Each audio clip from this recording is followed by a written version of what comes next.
Hi everyone, I'm Anthony Whitington, founder at Fixing Dad Limited. Welcome to our event, Fixing Us, Tackling the Patient Engagement Challenge.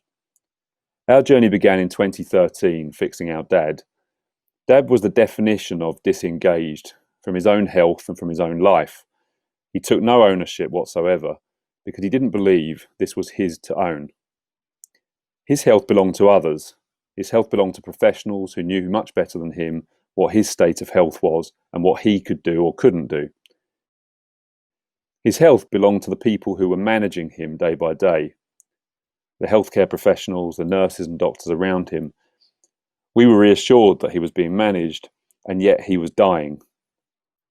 We learned on our journey that patients can and really must engage. There are so many people and organisations who can help them do this, but they do need to get in the driving seat with their condition. They need to own their issue and work at it, because the benefits are huge. When we do truly engage and take control of our health, we get better, and the world around us, the people close to us, get a little bit better along the way too. It's all about all of us, and it can benefit all of us. And that's how Fixing Us emerged.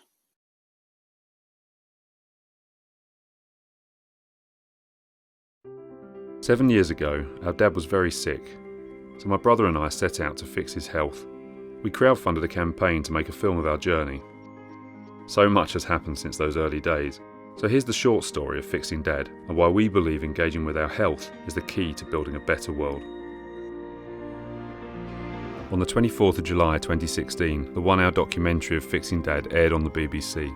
Millions of people saw our story and were inspired by it. I guess this is to the whole team here. What a transformation. Jeff, you're just exuding energy now. You're a picture of health. Media coverage began to intensify, and right there, beyond our little project, we saw a massive need for a positive and inspiring approach to health. Today, we live in a world where more than 2/3 of all deaths are from preventable diseases.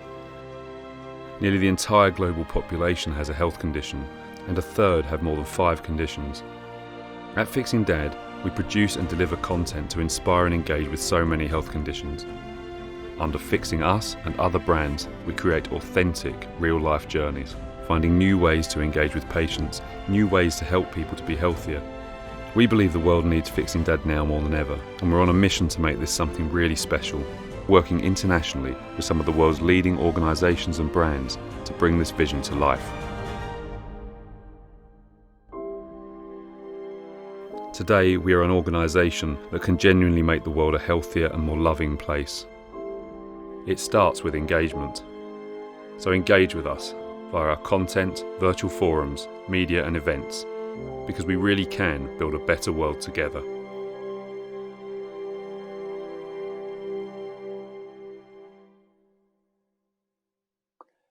So what is the challenge?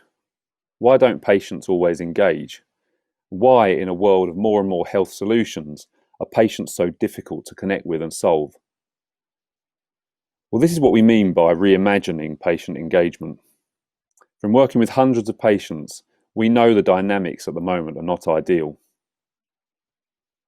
Patients expect healthcare professionals to provide a quick solution, and doctors have very little time, about 8 minutes in the UK, and can often take a didactic approach which might fail to connect with the patient. We speak to a lot of patients who take their medication and reassurance but haven't really truly been engaged with, and they'll often put those medications in a cupboard and forget about them. Does the patient have other ideas when they leave the surgery? The internet's all bad news. So when you Google type 2 diabetes, it's definitely not engaging. Chronic, progressive, lifelong, irreversible, and that's just type 2 diabetes. The risks are up front if you look.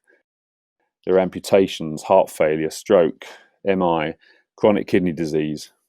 And at the other end of the spectrum, mainstream media is full of unattainable good news stories, the before and after snapshots of these brilliant successes. But can patients truly relate to this, or do they just disengage further? How can patients navigate a path to better health against such an extreme backdrop? We don't think they can. The point here is that health tends to focus on journey endpoints and outcomes rather than on the journey itself. Patients don't need to go to extremes. By creating patient journeys to tackle, engage, and properly inspire around various health conditions, we aim to show the whole journey in the work that we do, warts and all, because this is where patients see themselves. It's where they truly see themselves and identify.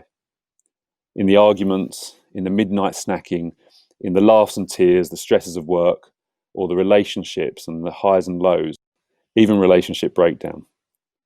But these journeys follow a pattern common to so many people with chronic health conditions, and we call these the pillars of engagement.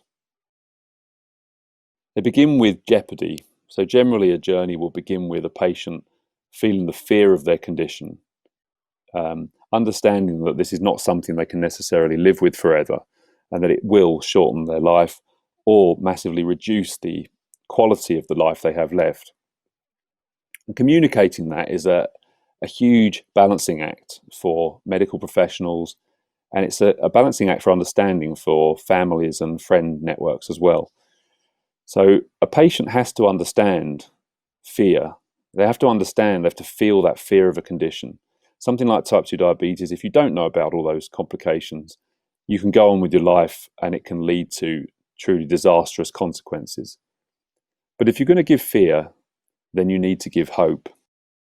We speak to a lot of patients who have been scared silly by their healthcare professional, but they haven't been given any hope at the end of the consultation, and that can cause huge problems where they just give up and disengage completely. Hope is something that isn't always easy to convey, but we think it's best conveyed with people who have been through this before, who have been through the highs and lows and have really struggled along the way, but have been successful in some way. And it doesn't need to be cycling 100 miles or climbing a mountain, but if they've managed to improve their health in some way, there's something there to cling on to for the next patient. Support is the next pillar.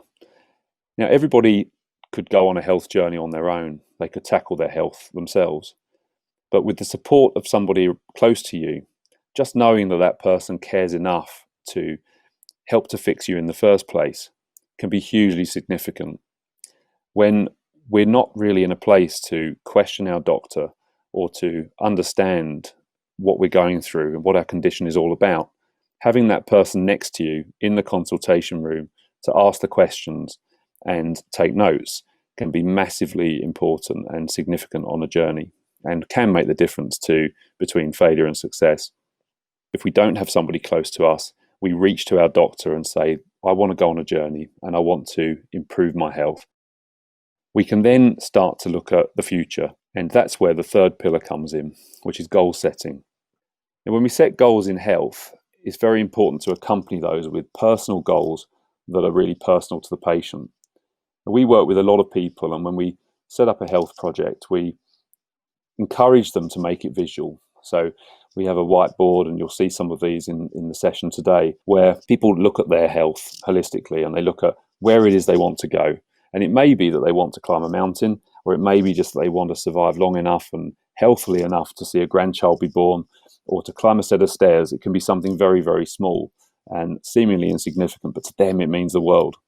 So setting personalized goals is an incredibly important part of this process.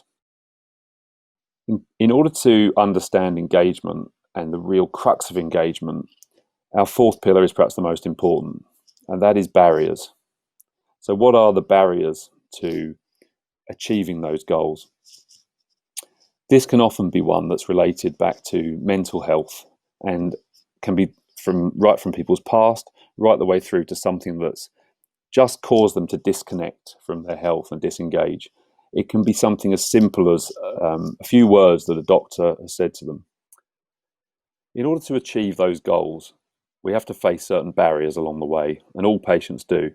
And those barriers will be unique to each patient, and it can go right from a mental health condition to something that's been said to them by a doctor or nurse.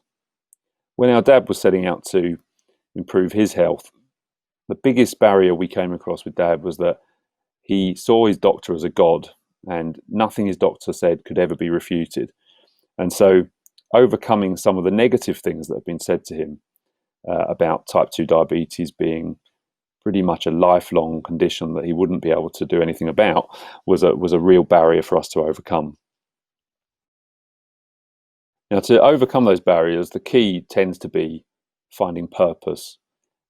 And the next pillar is about purpose. It's about finding that unique purpose, the real reason why you want to go on this journey and why it's necessary to complete this. And the final stage, something we find that's really common with a lot of patients, is advocacy. So a lot of people that have gone on a health journey and improved their health want to talk about it and want to help other people. Sometimes because other people come to them, and other times because they just feel this need to pass on what they've learned and the experiences they've had. So that advocacy, you'll see lots of examples today of people that have become advocates without being that sort of after picture or massive success story. They become advocates for a health condition to really try and help others. So today we're going to be talking with some of those patients we've worked with. We'll be seeing some amazing short films of their journeys and speaking directly with those patients too.